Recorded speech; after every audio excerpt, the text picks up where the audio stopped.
قیام پاکستان کے وقت قائد اعظم کو یہ پیشکش کی گئی کہ انڈین آرمی کو تقسیم نہ کیا جائے اور دونوں ملک مشترکہ دفاع پر اکتفا کر لیں، مگر قائد اعظم نے یہ تجویز مسترد کر دی کیونکہ الگ فوج کے بغیر آزادی کا خواب ادھورا رہ جاتا۔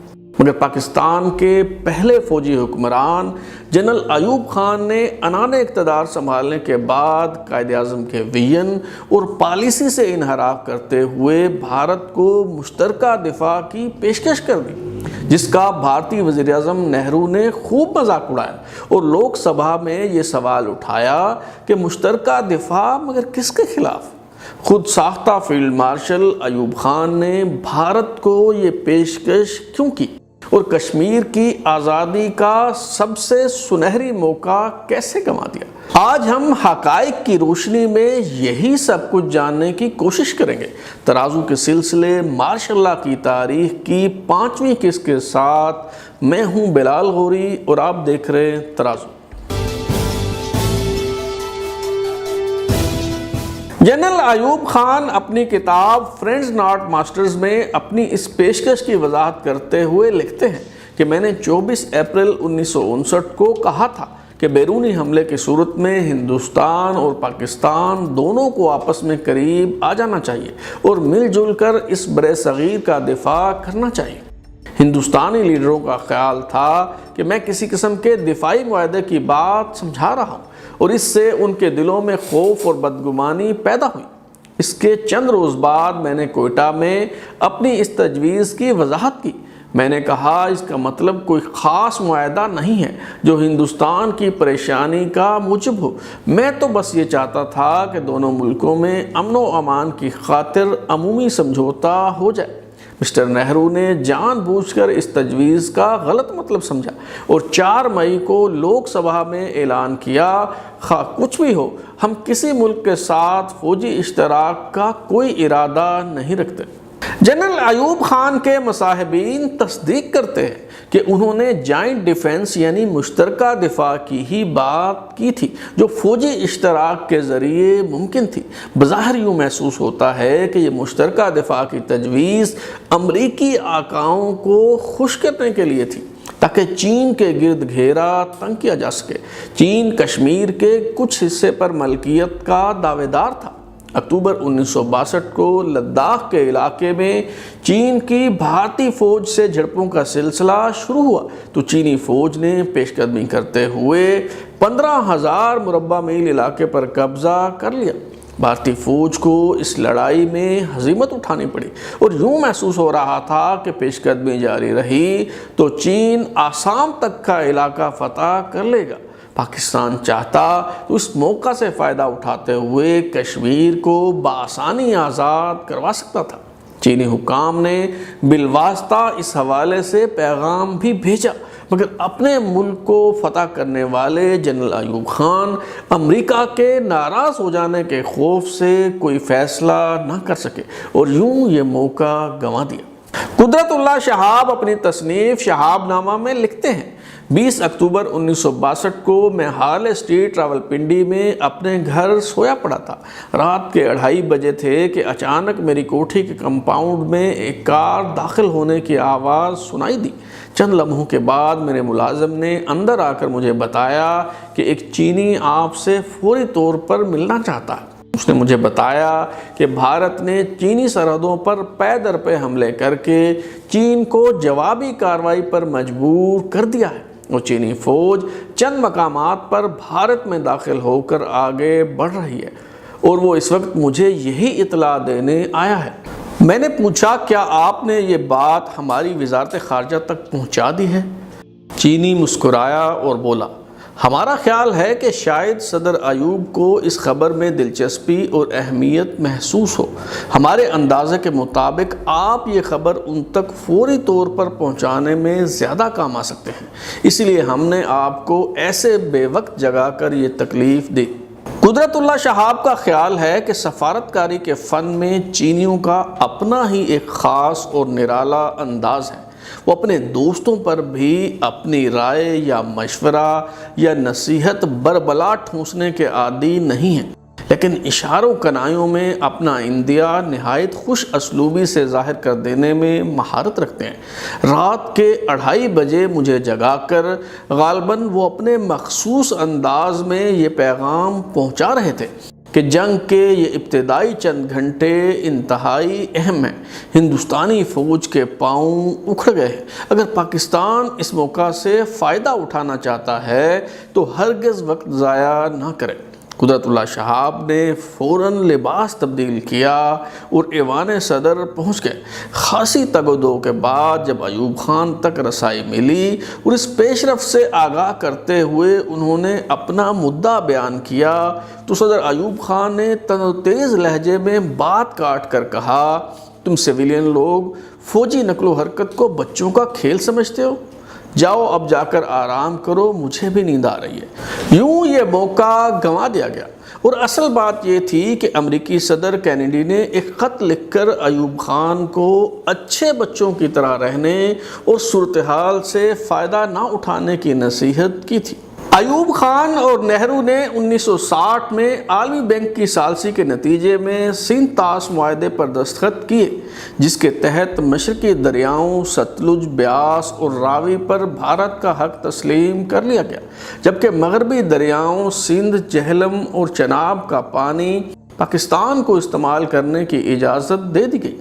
ایک طرف جنرل ایوب خان پر تنقید ہوتی رہی کہ انہوں نے 3 دریا بھارت کو بیچ کر ملک دشمنی کی، تو دوسری طرف بھارت میں سندھ طاس معاہدے کو وزیر اعظم نہرو کی سب سے بڑی غلطی قرار دیا جاتا رہا۔ جنرل ایوب خان کے وہ اقدامات جنہیں ان کا بھول پن، سادگی یا پھر سادہ لوہی قرار دیتے ہوئے نظر انداز کر دیا جاتا ہے، اگر یہ خطائیں کسی سویلین فرما روا سے سرزد ہوئی ہوتی تو یقیناً اس کے گلے میں غداری کا توق ڈال دیا گیا ہوتا۔ بھارت کو مشترکہ دفاع کی پیشکش، سندھ طاس معاہدہ، بھارت چین جنگ کے موقع پر کشمیر آزاد کروانے کا موقع گنوانا اور معاہدہ تاشکند کے علاوہ ایسے اقدامات کی فہرست بہت طویل ہو سکتی ہے۔ پاکستان نے چین کے ساتھ سرحدی معاملات طے کرنے کے لیے ایک خفیہ معاہدہ کیا۔ یہ دستاویز جو پاکستان کی قومی سلامتی کے حوالے سے خاصی اہم تھی، ایوب خان نے اسے بھارتی وزیر اعظم نہرو کے حوالے کر دیا اور اسے ایوب خان کی سادہ لوہی قرار دیا جاتا ہے۔ شہاب نامہ کے صفحہ نمبر 626 پر اس واقعہ کی تفصیل بیان کرتے ہوئے لکھا گیا ہے کہ مری میں قیام کے دوران پنڈت نہرو نے صدر ایوب سے پوچھا کہ کیا یہ صحیح ہے کہ آپ چین کے ساتھ کسی قسم کا سرحدی معاہدہ طے کرنے کے لیے گفت و شنید کر رہے ہیں؟ صدر ایوب نے سچ سچ بتا دیا۔ پنڈت جی نے اپنی شاطرانہ چال کو ہمدردانہ لہجے میں لپیٹ کر وہ نقشہ دیکھنے کی فرمائش کی۔ صدر ایوب نے بغیر سوچے سمجھے انتہائی سادہ لوہی سے متعلقہ نقشہ کھول کر ان کے سامنے بچھا دیا۔ پنڈت جیت نے ایک اور داؤ کھیلا اور درخواست کی کہ کیا آپ اس نقشے کی ایک نقل مجھے عطا فرما سکتے ہیں؟ صدر ایوب خان نے پھر بغیر سوچے سمجھے سادہ لوہی سے فوراً حامی بھر لی۔ جنرل ایوب خان نے اپنی خود نوشت جس رزق سے آتی ہو پرواز میں کوتاہی میں بھی یہ واقعہ بیان کیا ہے۔ بھارتی وزیر اعظم نہرو جو پہلے ہی چین اور پاکستان کے درمیان سرحدی معاہدے پر کڑی تنقید کر رہے تھے، اب انہیں نقشے کی کاپی مہیا کر دی گئی تو ان کے ہاتھ باقاعدہ ثبوت میسر آ گیا۔ جوں جوں امریکہ سے فاصلے اور دوریاں بڑھتی گئی، پاکستان چین اور سوویت یونین کے قریب ہوتا چلا گیا۔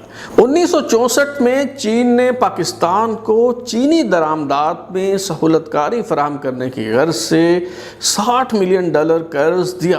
ایوب خان نے فروری 1964 اور دسمبر 1965 میں چین کا دورہ کیا تو چینی حکام نے پاکستانی موقف کی تائید کرتے ہوئے کشمیریوں کے لیے استصواب رائے کی حمایت کی۔ 1966 میں پیپلز ریپبلک آف چائنا کے چیئرمین لیو شاؤچی نے پاکستان کا دورہ کیا۔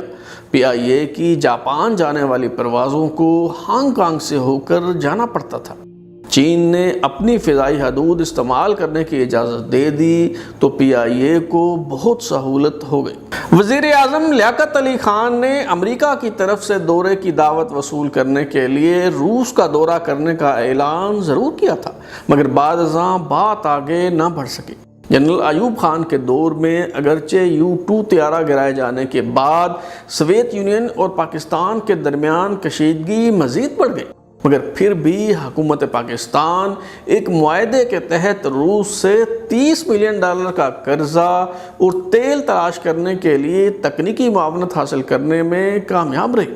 سوویت یونین نے 1961 میں پاکستان کو $530 ملین کا کریڈٹ فراہم کرنے کی پیشکش کی اور 1964 میں ہیوی مشینری کی خریداری کے لیے $519 ملین کا کریڈٹ فراہم کیا۔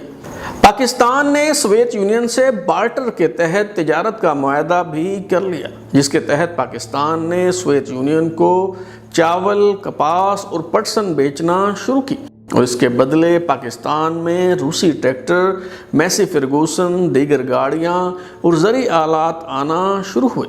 3 اپریل 1965 کو جنرل ایوب خان روس گئے تو ان کی وزیر اعظم کوسی گن سے پہلی ملاقات ہوئی۔ اسی ملاقات کے دوران کشیدگی کی برف پگھلی اور دونوں ملکوں کے تعلقات میں گرم جوشی آئی۔ آگے چل کر روسی وزیر اعظم نے ہی 1965 کی جنگ کے بعد بھارت اور پاکستان کی مصالحت کروائی اور معاہدہ تاشکند پر دستخط ہوئے۔ ڈاکٹر حسن عسکری رضوی کی کتاب the military and politics in Pakistan میں دستیاب تفصیلات سے معلوم ہوتا ہے کہ امریکی امداد گھٹ جانے کے باوجود جنرل ایوب خان کے دور میں دفاعی بجٹ میں مسلسل اضافہ ہوتا رہا۔ 1958 میں جب ایوب خان نے اقتدار پر قبضہ کیا تو دفاعی بجٹ $966.5 ملین تھا اور کل اخراجات کے حساب سے اس کا تناسب 50.9% تھا، مگر 1966-67 میں دفاعی بجٹ بڑھ کر $2293 ملین ہو گیا اور مجموعی اخراجات کے حساب سے تناسب دیکھا جائے تو 60.92% بجٹ دفاع پر خرچ ہو رہا تھا۔ بریگیڈیئر نعیم سالک جو افواج پاکستان کے اسٹریٹجک پلانز ڈویژن میں ڈائریکٹر آرمز کنٹرول کی حیثیت سے ایٹمی پروگرام کے نگران رہے ہیں، وہ اپنی کتاب learning to live with the bomb کے صفحہ نمبر 32 پر لکھتے ہیں کہ پاکستان کے جوہری پروگرام میں ذوالفقار علی بھٹو کا کردار غیر متنازع ہے۔ وہ ایوب خان کی کابینہ میں شامل واحد وزیر تھے جو بھارت میں ایٹمی پروگرام کے حوالے سے ہو رہی پیش رفت پر نظر رکھے ہوئے تھے۔ اپریل 1964 میں بھارتی وزیر اعظم شاستری نے پلوٹونیم ری پروسیسنگ پلانٹ کا افتتاح کیا تو بھٹو نے اس بات کا سنجیدگی سے نوٹس لیا۔ انہوں نے ایوب خان سے کہا کہ اسی طرح کا پلانٹ فرانس ہمیں دینے کے لیے تیار ہے، اسے حاصل کیا جائے، مگر ایوب خان نے اس پلانٹ کی خریداری کے لیے $300 ملین مختص کرنے کی درخواست مسترد کر دی۔ حتیٰ کہ پاک فوج نے بھی جوہری پروگرام میں کسی قسم کی دلچسپی ظاہر نہ کی، کیونکہ سیٹو اور سینٹو میں شامل ہونے کے باعث امریکی ہتھیار وافر مقدار میں مل رہے تھے۔ ذوالفقار علی بھٹو نے ہمت نہ ہاری اور ایوب خان کی عدم دلچسپی کے باوجود ایٹمی پروگرام کے لیے کوششیں جاری رکھی۔ 1965 میں بھٹو نے کہا، ایٹم بم کا جواب ایٹم بم سے ہی دیا جا سکتا ہے۔ ہمیں بھوکا رہنا پڑا تو بے شک گھاس کھا لیں گے مگر ایٹم بم بنائیں گے۔ اکتوبر 1965 میں بھٹو نے ویانا کا دورہ کیا اور وہاں کام کر رہے پاکستانی نژاد ایٹمی سائنسدان منیر احمد خان سے ملاقات کی اور بھارت کے ایٹمی پروگرام کے حوالے سے بریفنگ لی۔ بھٹو نے خاصی تگ و دو کے بعد دسمبر 1965 میں منیر احمد خان کی ایوب خان سے لندن میں ملاقات کا اہتمام کیا۔ منیر احمد خان نے بتایا کہ فی الحال جوہری ٹیکنالوجی اتنی مہنگی نہیں اور بآسانی حاصل کی جا سکتی ہے۔ انہوں نے کہا کہ ایٹمی پروگرام کے حوالے سے پلانٹ اور دیگر تنصیبات پر مجموعی طور پر $150 ملین خرچ ہوں گے۔ ایوب خان نے ایک بار پھر اس منصوبے کو یہ کہتے ہوئے رد کر دیا کہ پاکستان جیسا غریب ملک یہ ٹیکنالوجی افورڈ نہیں کر سکتا۔ اس موقع پر ایوب خان نے ایک ایسی اہم کانہ بات کی جسے حسب سابق سادہ لوہی کے پردے میں لپیٹ کر ہی چھپایا جا سکتا ہے۔ 2 جرنیلوں نے اپنی کتب میں اس بات کا تذکرہ کیا ہے۔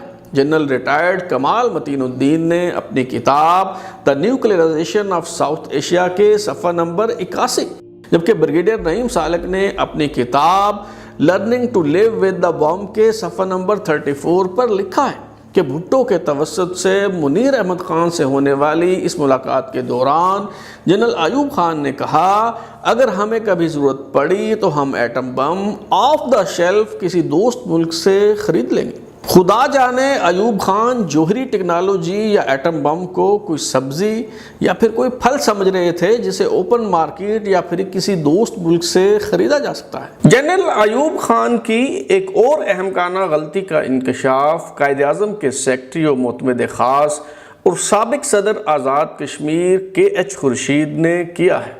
ان کا تفصیلی انٹرویو جو ضیاء شاہد نے 1972 میں کیا اور بعد ازاں کتابی صورت میں شائع ہوا، اس میں لکھا گیا ہے کہ ایوب خان صاحب نے امریکی صدر سے ملاقاتیں بھی کی تھیں اور آئزن ہاور نے جو اس وقت امریکہ کے صدر تھے یہ پوچھا تھا کہ پاکستان کشمیر کیوں چاہتا ہے، جس کے جواب میں فیلڈ مارشل صاحب نے امریکی صدر کو بتایا تھا کہ پاکستان کو کشمیر کی ضرورت پانی کے لیے اور شمالی علاقوں کے دفاع کے لیے ہے۔